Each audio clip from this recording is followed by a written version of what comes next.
In today's video, I'm going to teach you learn how to create charts using your data in Notion. We'll walk through the process from opening Notion to customizing a chart so it clearly tells the story behind your data. I'll give simple tips along the way so you can avoid common hiccups and get a professional look in just a few minutes. First, open the Notion website and sign in so you're on your workspace. From here, you can either create a new page or open an existing page where your data lives. If you already have a database or a table on that page, great, that's what your chart will draw from. If you're starting fresh, just make sure your information is organized in a table or database so the chart has something to visualize. Next, on your page, click the plus icon to add a new block and select Chart. This is the block that converts your existing data into a visual. If you don't immediately see it, scroll through the block options until Chart appears.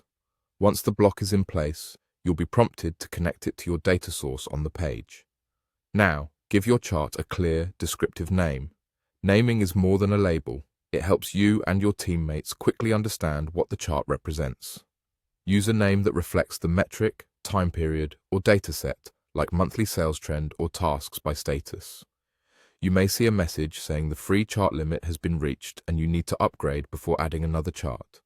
In my case, I've already used the free chart, so the option is locked. If you're on a plan that supports charts, you'll be able to pick the chart type you prefer. Choose a bar chart for comparing categories, a line chart for trends over time, or a pie or donut chart to show parts of a whole.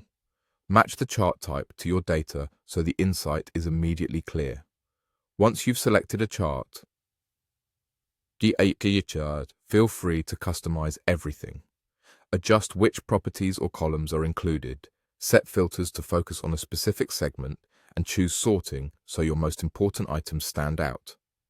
Tweak colors for clarity and accessibility, refine labels and legends so they're readable, and format axes or value ranges to prevent clutter. Small adjustments, like limiting the date range or grouping by a meaningful property, make a big difference in readability. That's it. Open Notion, create or open your page, add the chart block, name it, select your chart type if available, and customize until the visual matches your message. Save your changes and you're ready to share a clean, insightful chart right inside Notion.